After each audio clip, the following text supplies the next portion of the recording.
How's it going, everybody? My name's Eric. In this video, we're gonna remove every single key on this Apple A1314 Magic keyboard. So it should help you fix your problem if you have a key that is crunchy, or maybe you spilt something on your keyboard in a certain section, or there's a bunch of Cheeto dust and your spacebar isn't working. What's great about this video is I'm gonna show you how to remove the keys just using some toothpicks. And make sure whenever you are using the toothpick, anytime you break or dull the tip, switch to a new toothpick. It's a lot easier when it's sharp. And if you don't know if this is your model of keyboard, this is the one with the batteries on the side and the power button on the side over here. I think it's the only one that takes AA batteries. Apple did a really good design on this keyboard. It's very repair friendly. And this tutorial will only work with this model keyboard and some MacBook Pro and MacBook Air models. They do change the keyboard design throughout the years, and I do have some videos on other keyboards.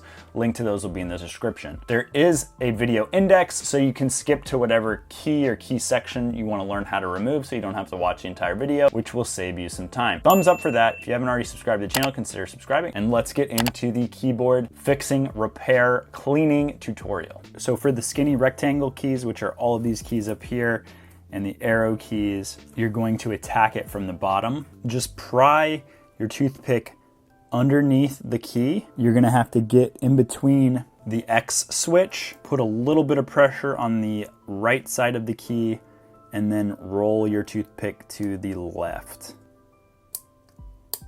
It should release 2 clips on the left side, and then you will push the key to the right and then lift that keycap off. All of the top keys are the same on this keyboard. The scissor switch hinges from this side and this side with the pivot point in the middle going up and down. You get your toothpick between the keycap and the aluminum part of the keyboard, which will push the switch up a little bit like that. And then you roll your toothpick to the left, which unhooks 2 clips from these 2 little squares right here, which is attached to this part of the keyboard. And then when you push the key from left to right, it releases these 2 clips. They're held in by a little channel on this part of the key, which releases just by pushing the key over. For down here at the arrow keys, the bottom 3 keys are oriented exactly like these top row keys. However, the up key is the opposite. So you don't want to pry from the wrong side. Otherwise, you could break a little tab on the scissor mechanism, causing yourself to need a replacement and just a pain in the butt headache. So the arrow keys down here are very similar to the top row keys, except for they're a little bit skinnier, but I'm gonna show you guys a different angle. The bottom 3 arrow keys down here are oriented the same way with the switches as the top keys. You're going to attack them from the bottom and then release the clips on the left. The up key, however, is oriented opposite, so you would release the clips on the right and then slide it to the left. So I'm gonna give you guys a little bit different of an angle. We're gonna pry underneath that key. We're in between the middle of the top portion of that switch and the keycap. We're gonna put a little bit of pressure on the right-hand side and rotate our toothpick to the left. It caused both of those clips to release, and then that key actually is just going to come right off. Now the down key, now the right key, and then the up key is the opposite. You can really see the switch well on this one.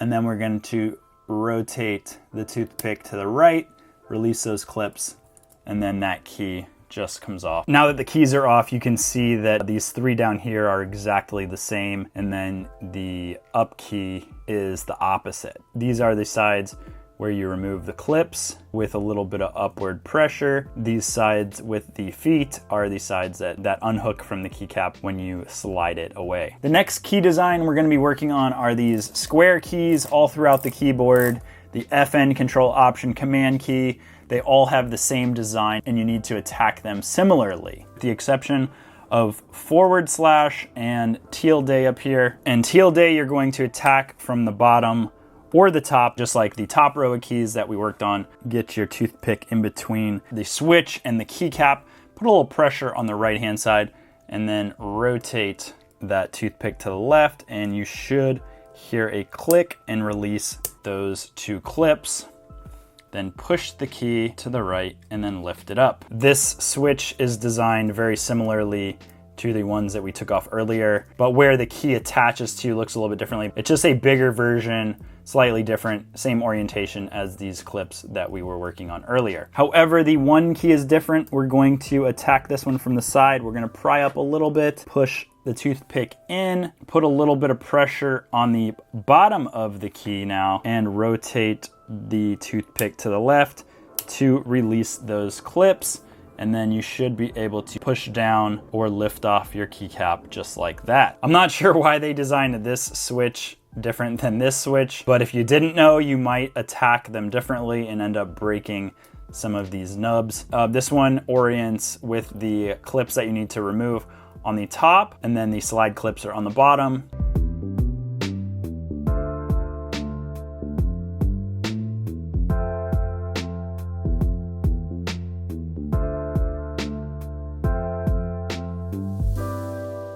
The command key switches are designed a little bit differently, but you still are going to attack it the same way. And then this / is one that you have to attack from the top or the bottom, and you're going to remove the clips from the left and then slide the key. Now we're going to remove the tab caps, shift, delete, return, and shift key. They're designed very similarly. There's a key cap, there is a wire support under the key, and then there is a key switch or two, and you need to attack the keys from the sides. So we're going to pry up the delete key. Once you're up a little bit, you'll see an X and a wire. You want to get in between that X, just like on the other keys. Put a little pressure on the bottom and pop it off on the two top clips. And then jiggle and lift up the key. Here you can see the wire support, the two top clips that we released, and then the two bottom hooks that you have to slide off of these little bottom tabs. Pretty much the same thing as the return key. Slide it in, undo the clips, and there you go. You can see it. It's a little bit wider. And then the shift key, same thing. Slide it in, remove the clips. If you can continue going, continue to go, or you can attack it from the other side, because there's actually two key switches under here, and you have to release all four top clips. The support bar on this one is actually on the bottom, so you'll have to pull this one down. As for the delete and return key, the support bar was on the top. You have to jiggle it to get the support bar out, or you have to push down a little bit to remove the clip hooks from these bottom tabs, and then push up to get the support bar out of the keyboard frame. These three will be exactly the same as on the other side, so we'll get through that real quick.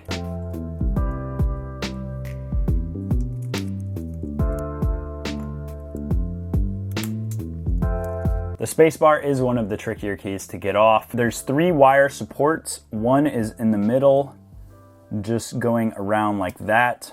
One is on the bottom, kind of like that, and one is on the top, kind of like that.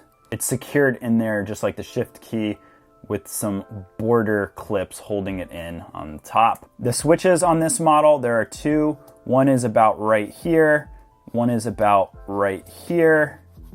And you're gonna remove the two attachment points that are about right here. We're gonna get our toothpick in between the keycap and the support bar on the top, and then on the bottom, and then we're gonna lift the key in order to remove those two clips over here and two clips over there. So I'm in between the keycap and the support bar. I'm just running the toothpick very lightly along the top border, removing those clips, and you could hear it clicking. And then I'm gonna do the same thing on the bottom.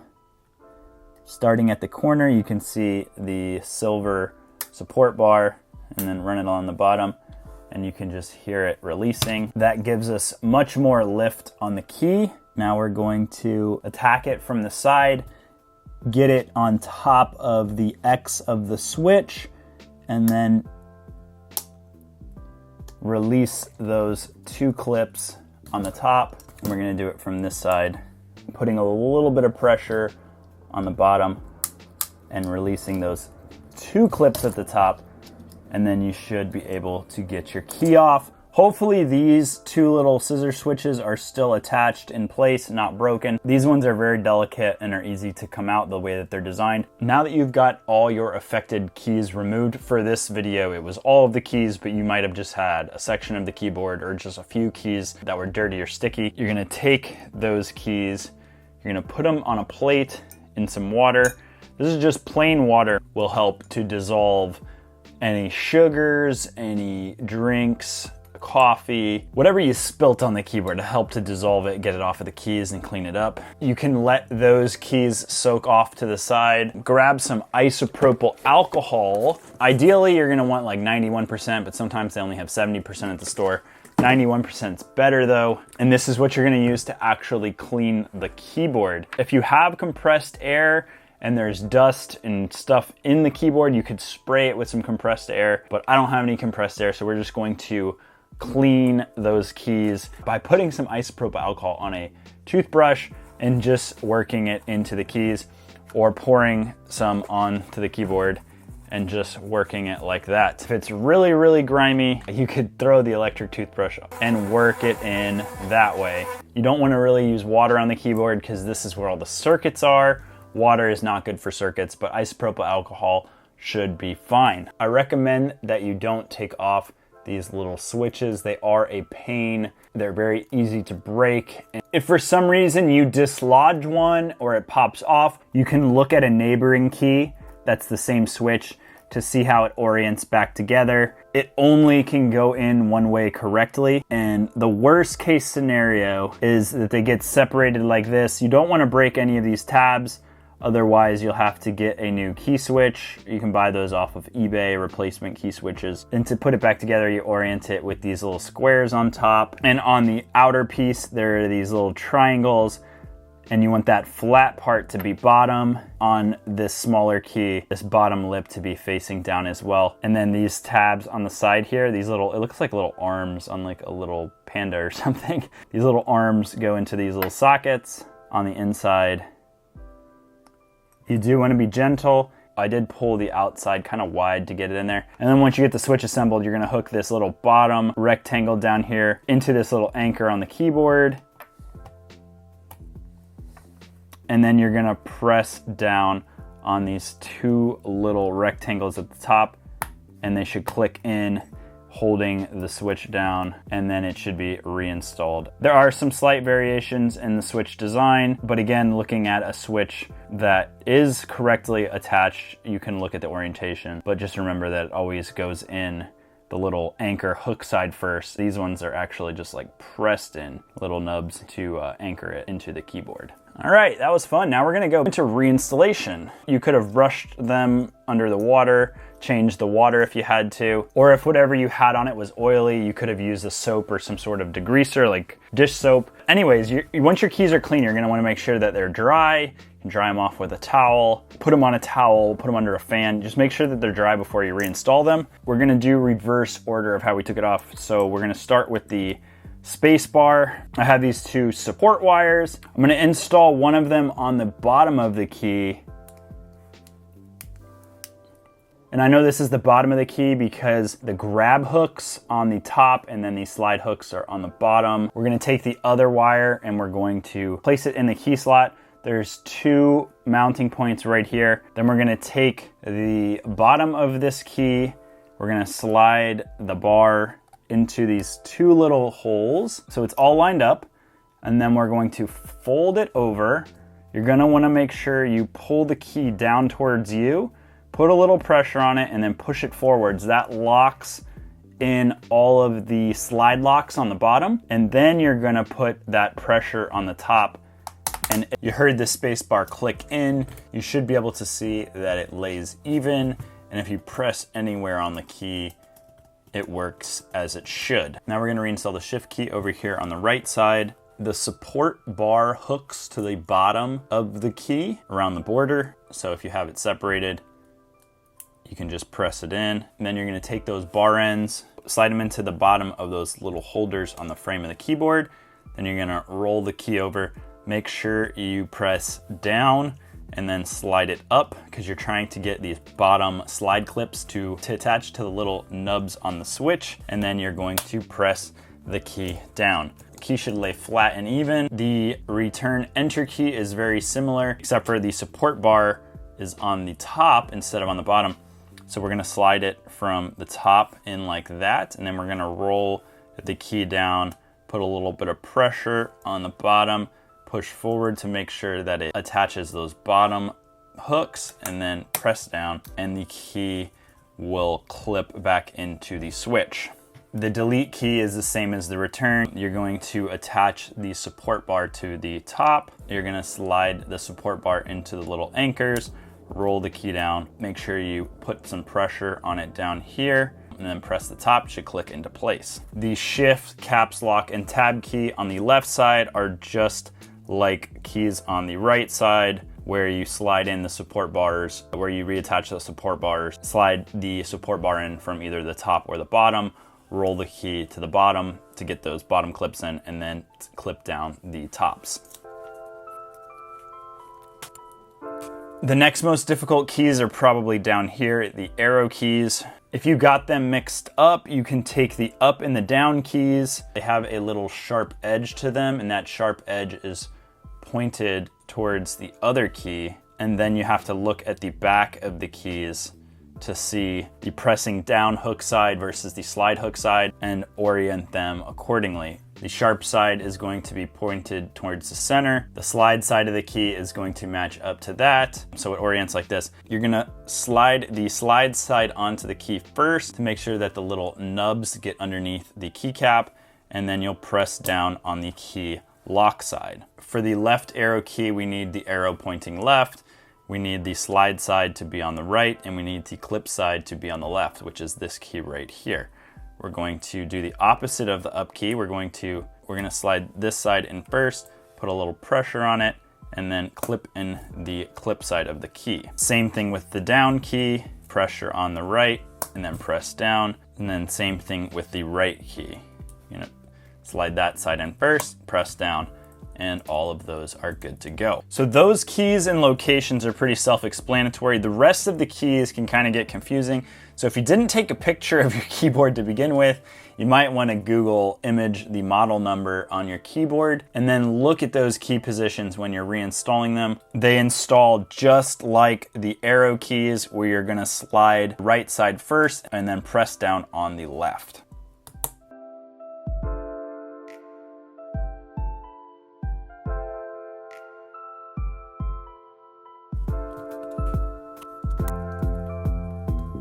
The only other weird keys on this keyboard are the tilde and the /. They go to the switches that are here and here. They're actually sideways, and the key caps are slightly different. Bigger version of what we just did on this top row, where you put it on the left side, make sure that you get the keycap under those two little nubs, and then press down on the left. And then same thing with the / here, getting that key underneath the little switch nubs and then pressing down, clicking it in like that. And the rest of these keys, you're getting these bottom hooks underneath these little nubs on these switches. Go all the way down with the keycap, make sure that it's underneath, and then you'll press down on the top there. And the rest of these are all the same style, even though the bottom row here, the keycaps are a little bit bigger.